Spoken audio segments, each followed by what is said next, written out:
मित्रांनो, निकित मराठी कथा या चॅनलवर तुमचे स्वागत आहे. प्रेमविरह भाग 36. मागील भागात. ए दगड कुणाला म्हणतेस रे?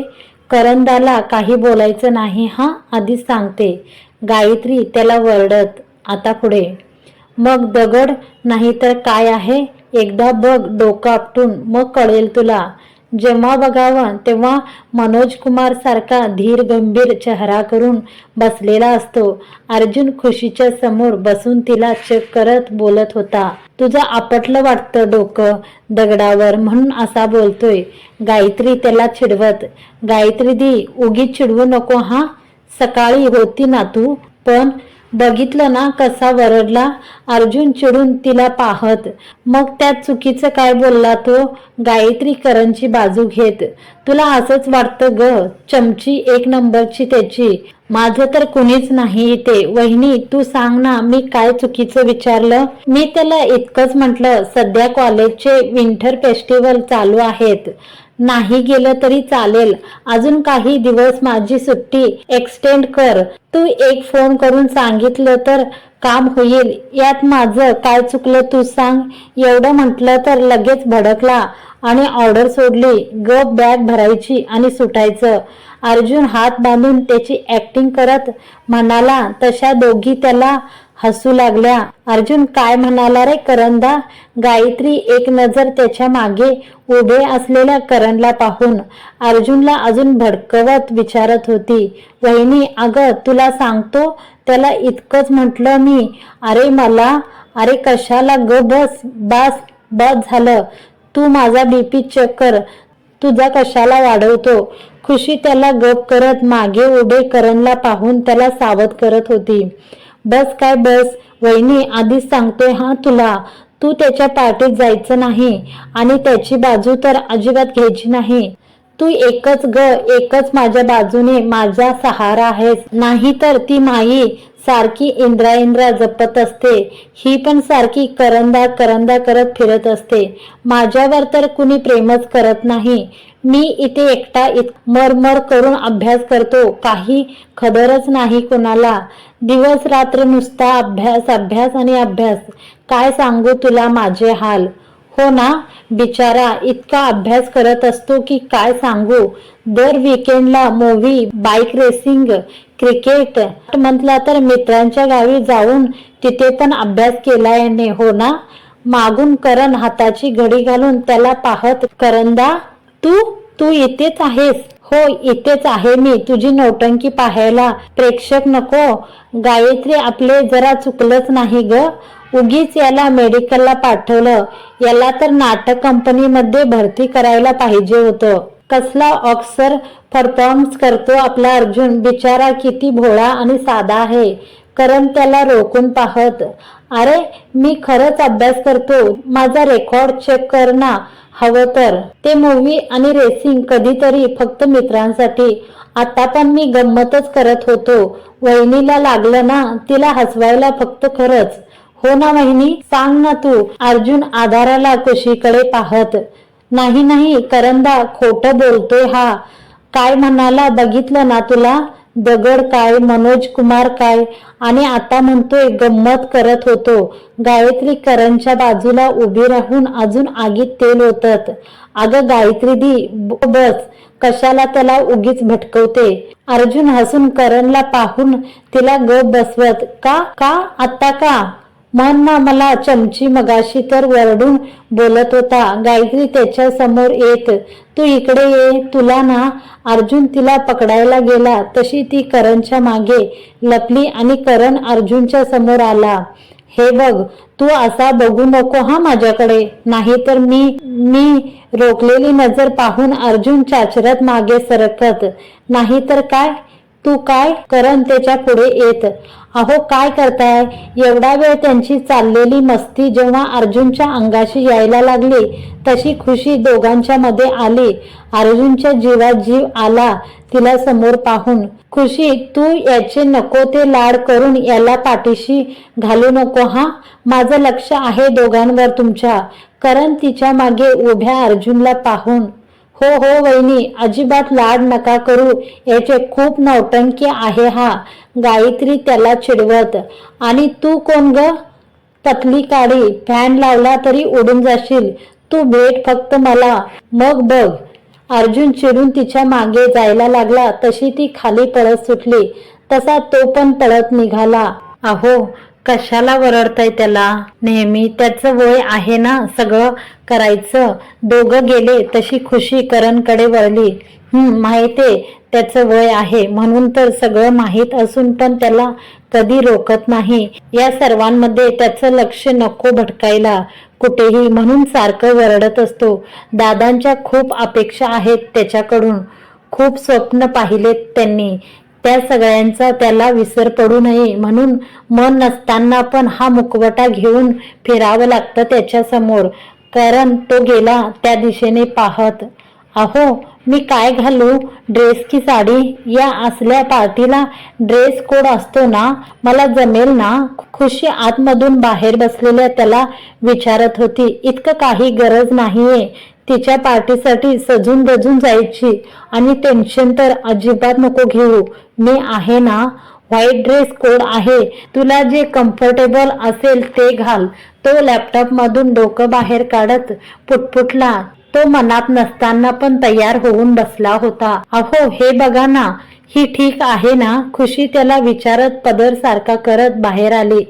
तिने आवाज दिला तशी त्याची नजर तिच्यावर गेली. Wow, beautiful, so simple and Gleycy, मनात पुटपुटत तो तिला पाहत जागचा उठला, उभा राहिला. अहो, काय झालं, असे का पाहताय, ठीक दिसतीये ना? ती त्याचा चेहरा पाहून त्याच्या समोर येत. I guess something is missing. तो तिला वरतून खालपर्यंत पाहत. काय काय राहिलं, मी तर 2-3 वेळा चेक केलं होतं. ती गळ्याला नाकाला टिकली चेक करत खाली साडी पाहून ती पुन्हा आत जायला वळली. तसं त्याने तिला मागून मिठीत घेत जवळ ओढलं. अहो, काय करताय, ती बावरून त्याला पाहत. काय मिसिंग आहे ते सांगतोय, हळूच तिच्या कानात पुटपुटला. त्याने एक हाताने तिच्या खांद्यावरचे केस मागे सारले आणि कानावरून ओठ फिरवत गालावर टेकवले. तशी लाजून क्षणात गोरीमोरी झाली ती. नाव यू लुक परफेक्ट, तो हसून तिला पाहत. अहो, उशीर होतोय.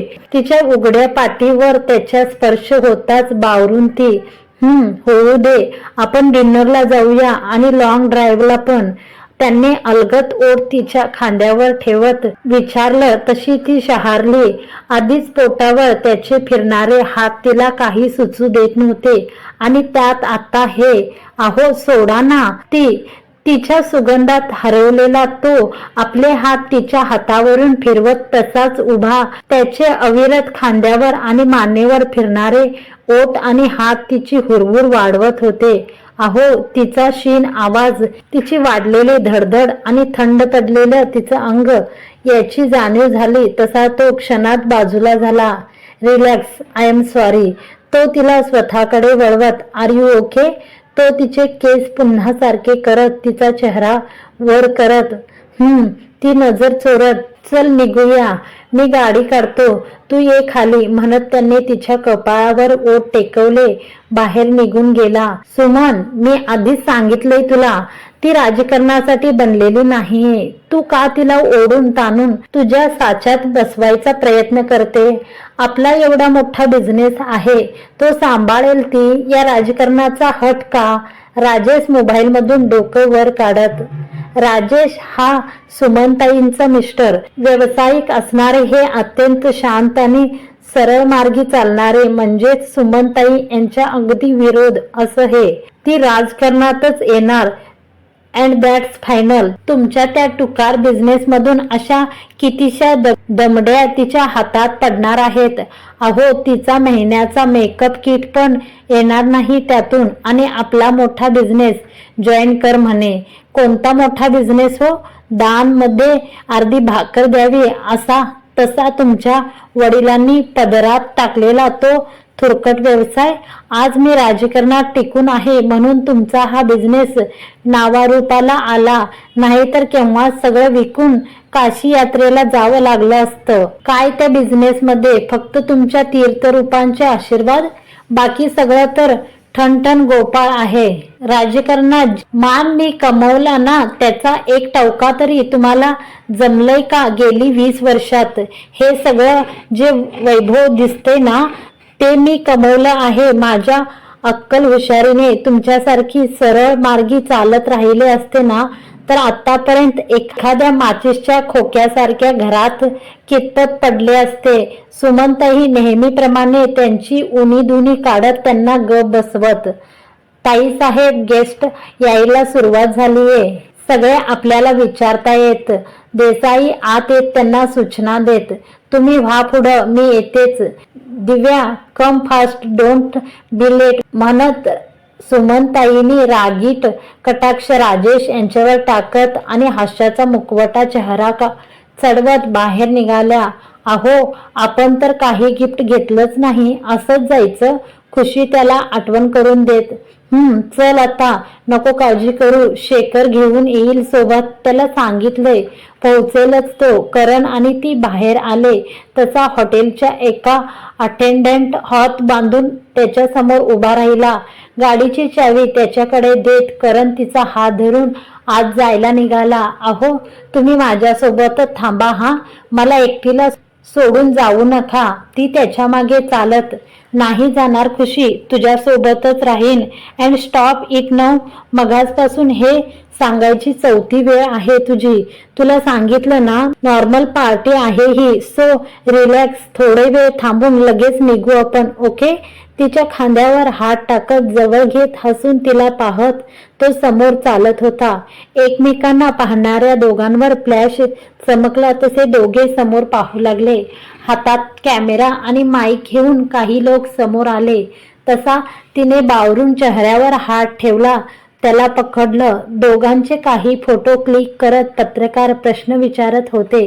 पत्रकारांची काही जुजबी उत्तर देत करण हसून त्यांचा निरोप घेऊन लगेच तिला घेऊन आत आला तसा मॅनेजर हसून दोघांजवळ येत वेलकम ग्रीट करून त्यांना पार्टी हॉल पर्यंत घेऊन निघाला. खुशी तर सारं काही नवीन पाहत असल्यासारखी आजूबाजूला पाहत त्यांच्यासोबत चालत होती. आजपर्यंत टीव्ही आणि पेपरमध्ये पाहिलेल्या आणि ऐकलेल्या या असल्या चकाचक पार्टी आणि त्यांचे किस्से, हे सारं काही आज प्रत्यक्षात अनुभवणार होती ती. थोडं दडपण आलं होतं, पण तो होता सोबत म्हणून निभावणार होता. खुशी, मी सांगितलेला आहे ना लक्षात? मी आणि शेखर दोघा व्यतिरिक्त कुणावरही विश्वास ठेवायचा नाही. जर काही कारणामुळे मी आजूबाजूला नसेल तर शेखर सोबतच राहशील. मला त्या मायलेकींवर अजिबात भरोसा नाही. तुला कळले ना मला काय सांगायचं? दोघंही लिफ्टमध्ये शिरले तसा तो तिला आठवण करून देत.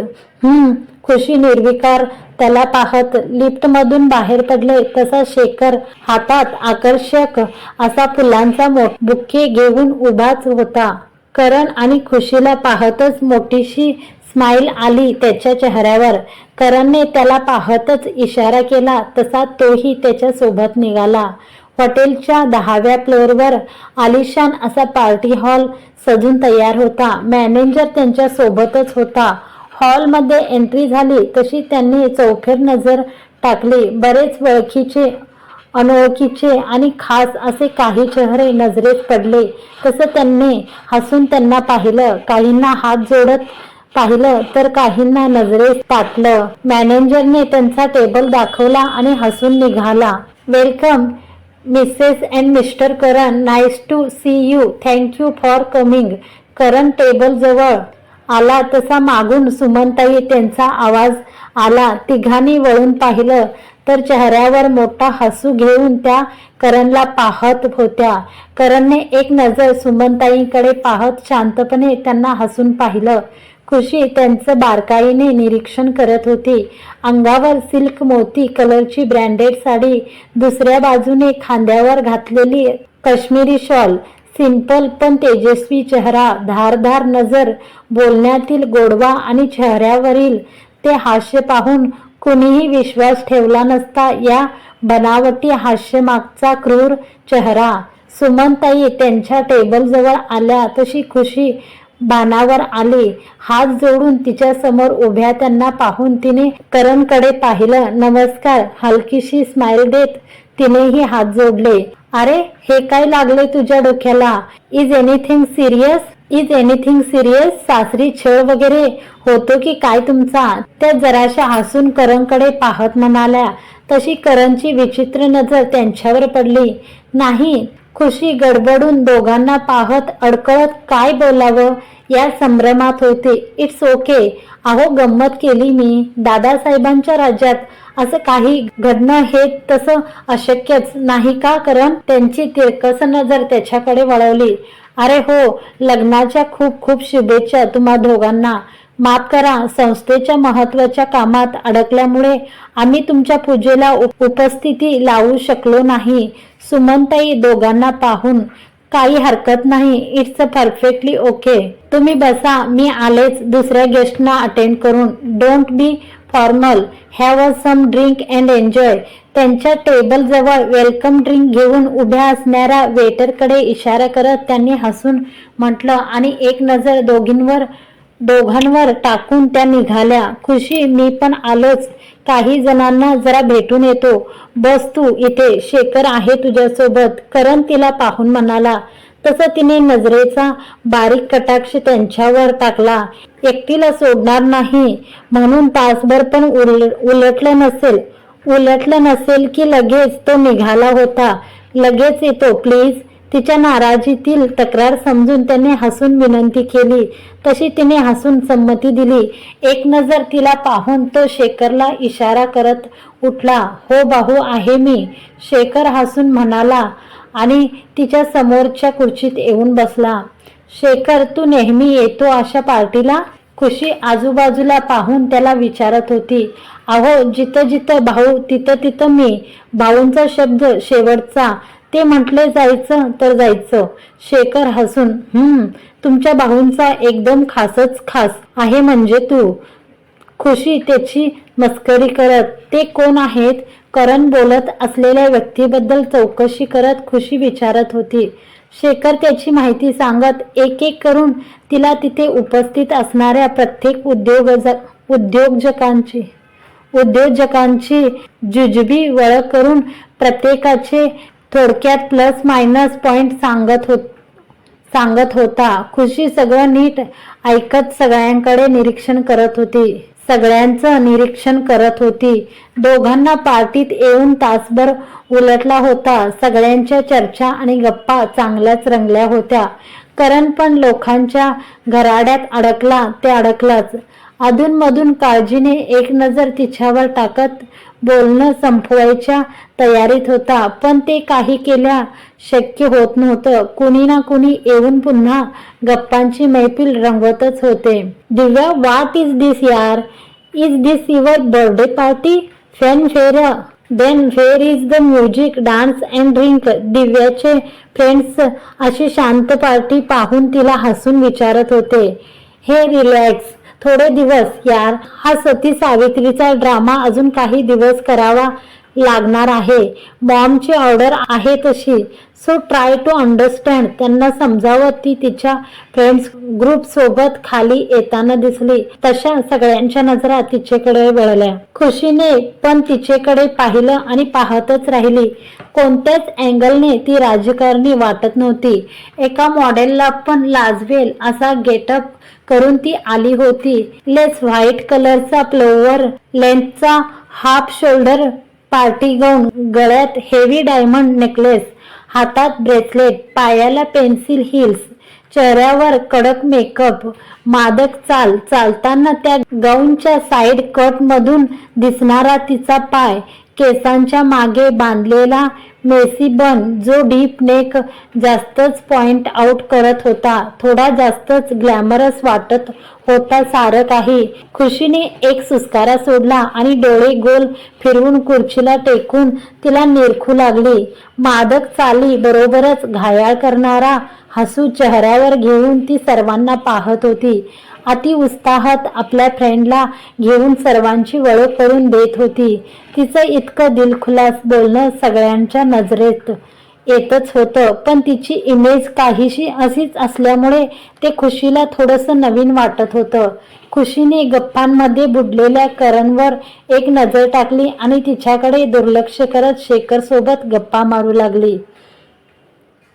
मित्रांनो, आजचा भाग तुम्हाला कसा वाटला कमेंट करून जरूर कळवा.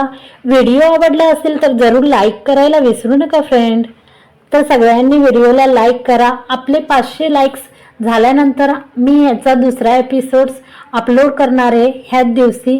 तर तुम्ही जरूर लाईक करायचा प्रयत्न करा आणि तुम्ही चॅनलवर पहिली वेळ असाल तर जरूर आपल्या चॅनलला सबस्क्राईब करून घ्या आणि समोरचे बेल आयकॉन प्रेस करून ऑलवर सिलेक्ट करा. असेच नवनवीन व्हिडिओ आणि रोजचे एपिसोड तुम्ही पाहू शकता. धन्यवाद मंडळी.